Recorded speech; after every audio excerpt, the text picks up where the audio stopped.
सही कहा है किसी ने, चिंता और चिता में सिर्फ एक बिंदु का फर्क होता है। इस दुनिया में कुछ लोग बेवजह चिंता करते हैं, बिना किसी कारण के ही अपने आप को और मन को परेशान भी करते रहते हैं। चिंता हमें बीमार करती है। आज की इस वीडियो में हम सीखेंगे कि हमें बेवजह चिंता नहीं करनी चाहिए। एक गांव में एक किसान था जिसे एक बहुत ही बुरी आदत लग चुकी थी, और वह आदत थी बेवजह चिंता करने की। वो हर समय किसी ना किसी चीज की चिंता करता ही रहता। वो हर समय सोचता रहता कि कहीं मेरे साथ कुछ गलत ना हो जाए, जबकि उसकी जिंदगी में अभी तक सब कुछ ठीक ही चल रहा था। उसके पास एक बड़ा सा खेत था जिसमें अच्छी खासी फसल हो जाती थी। खेती करने के 2 बैलगाड़ियां थीं और एक अच्छा घर था। एक पत्नी और 2 प्यारे बच्चे थे, लेकिन फिर भी वह किसी न किसी अनहोनी के बारे में सोचकर बेवजह चिंता करता रहता। कभी सोचता कि अगर मेरी फसल में कीड़े लग गई तो क्या होगा, अगर आवारा पशुओं ने फसल को बर्बाद कर दिया तो क्या होगा, अगर सूखा पड़ गया या ज्यादा बारिश हो गई तो मेरी फसल खराब हो जाएगी। ऐसे ही वो भविष्य की अन्य बातों के बारे में सोचकर बेवजह चिंता में डूब रहा था। जैसे कि कहीं खेती के समय मेरे बैल बीमार ना पड़ जाए, मेरे बच्चों का भविष्य कैसा होगा, कहीं बुढ़ापे में मुझे कोई बड़ी बीमारी ना जाए, मेरे बच्चे बुढ़ापे में मेरा ख्याल रखेंगे भी या नहीं, वगैरह। अपनी इस लगातार बेमतलब चिंता करने की आदत की वजह से वो आसन और परेशानी नहीं लगता था, और अब उसका किसी भी काम में मन भी नहीं लगता था। उसकी पत्नी ने भी इस बात को अनुभव किया कि उसे बिना मतलब चिंता करने की आदत पड़ चुकी है। उसने उसे कई बार समझने की कोशिश भी की, तुम बेवजह चिंता करना छोड़ दो, लेकिन उसके समझाने का कोई मतलब नहीं रहा। उसे पता चला कि नगर में एक महात्मा आए हैं जिनके पास सारी समस्याओं का हल है। फिर एक दिन बौद्ध भिक्षु के आश्रम में पहुंची। बौद्ध भिक्षु बहुत ही बुद्धिमान और ज्ञानी व्यक्ति थे। किसान और उसकी पत्नी अपनी सारी समस्या बौद्ध भिक्षुओं के समक्ष रख दी। किसान ने कहा, महात्मा, मैं हर समय किसी ना किसी बात की चिंता करता रहता हूं।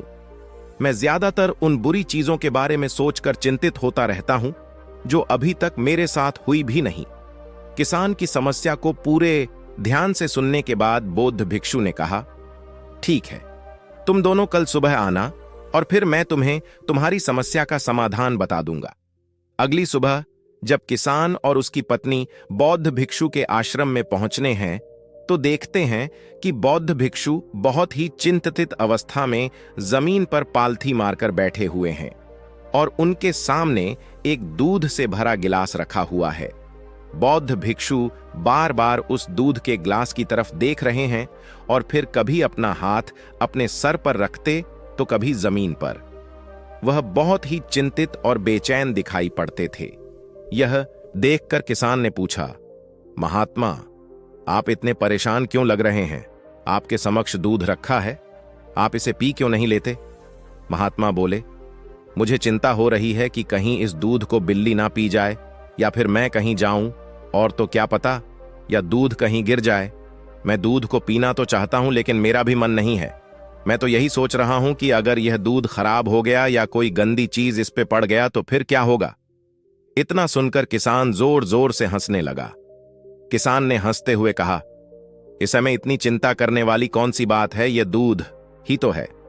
अगर इसे बिल्ली ने गिरा दिया या ये खराब हो गया या फिर किसी ने इसे पी लिया तो क्या हो गया, ये आपको दोबारा मिल जाएगा। और वैसे भी आपका चिंता करना बेकार है कि ना तो अभी इसे बिल्ली ने गिराया है, ना ही खराब हुआ है, और ना ही अभी इसे किसी ने पिया है, और हो सकता है कि भविष्य में ऐसा हो भी ना।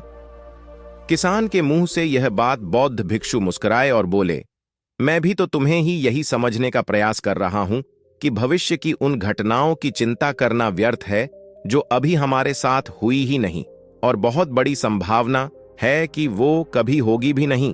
और अगर हो भी गई तो जिस चीज को तुम एक बार हासिल कर सकते हो उसे तुम दोबारा भी हासिल कर सकते हो, और अगर नहीं कर पाए तो कोई बात नहीं, क्योंकि समस्याओं के आने के साथ ही उन समस्याओं का सामना करने की हिम्मत भी अपने आप ही आ जाती है।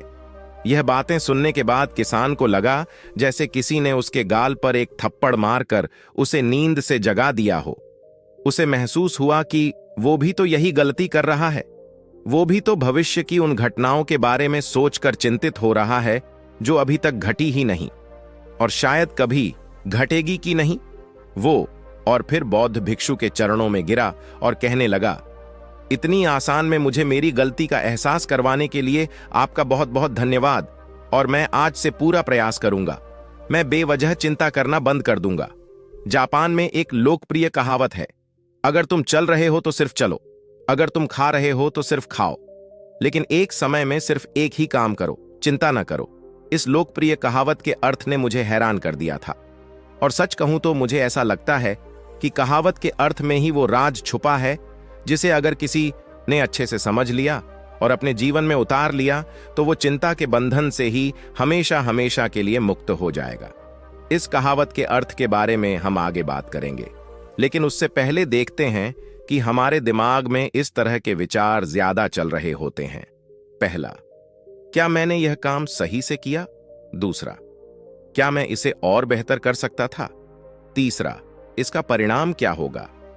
और चौथा, लोग मेरे और मेरे काम के बारे में क्या सोच रहे होंगे?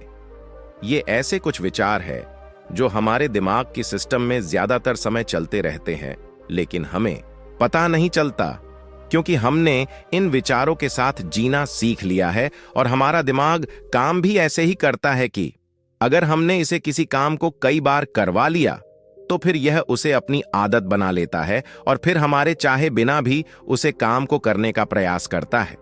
शुरुआत में तो हम किसी भी काम को अपनी इच्छा से पूरे होशो हवास में करते हैं, लेकिन बाद में वह हमारी आदत बन जाता है और फिर हम बस बेहोशी की हालत में बिना सोचे समझे उस काम को करते चले जाते हैं। जब एक बच्चा छोटा होता है तब उसे पता नहीं होता कि चिंता क्या है, लेकिन जैसे ही वो बड़ा होता है माँ बाप कहना शुरू कर देते हैं, बेटे आपको होमवर्क करना है, आपको उसकी चिंता नहीं हो रही, आपकी एग्जाम आने वाले हैं, आपको उसकी चिंता करनी चाहिए। और ऐसे ही न जाने कितनी सारी चीजों के लिए बच्चों के आसपास के लोग उसे चिंता करने के लिए कहते हैं और वो छोटा बच्चा इस बात को मान लेता है। यह अच्छा, किसी भी काम को करने के लिए हमें उसकी चिंता करनी पड़ जाती है और फिर वह भी किसी काम की घटना के बारे में बार बार सोचने लगता है। शुरुआत में तो वो यह कम जानबूझकर करता है, लेकिन धीरे धीरे उसका मन इसे अपनी आदत बना लेता है और फिर ना चाहते हुए भी उसका मन एक ही विचार के बारे में बार बार सोचता रहता है और फिर वह अपनी पूरी जिंदगी चिंता के इस जाल में फंसकर रह जाता है। लेकिन अब प्रश्न यह उठाता है कि इसका समाधान क्या है? तो इसका समाधान है ऊपर बताई गई जिन कहावत का अर्थ यानी जागरूकता। हमें अपने विचारों के प्रति जागरूक होना पड़ेगा। हमें थोड़ी देर रुककर इस बात पर ध्यान देना होगा कि कहीं हम ना चाहते हुए भी एक ही घटना के बारे में तो बार बार नहीं सोच रहे हैं। हमें पूरी जागरूकता के साथ यह देखने का प्रयास करना होगा कि पूरे दिन हमारे अंदर इस तरह के विचार उठाते रहते हैं। अब आप पूछ सकते हैं, केवल जागरूकता क्या करेगी? मैं कहता हूं यह काफी है। यह मन को शांत करने के लिए पर्याप्त है, मन को अपने स्वभाव का एहसास करने के लिए पर्याप्त है और जीवन में जागरूकता लाने का सबसे आसान तरीका है ध्यान करना। ध्यान करने के दौरान अपने विचारों पर ध्यान देना, और जब आप पूरी जागरूकता के साथ अपने विचारों पर ध्यान देना शुरू कर देंगे तब आप पाएंगे कि आपके मन में चल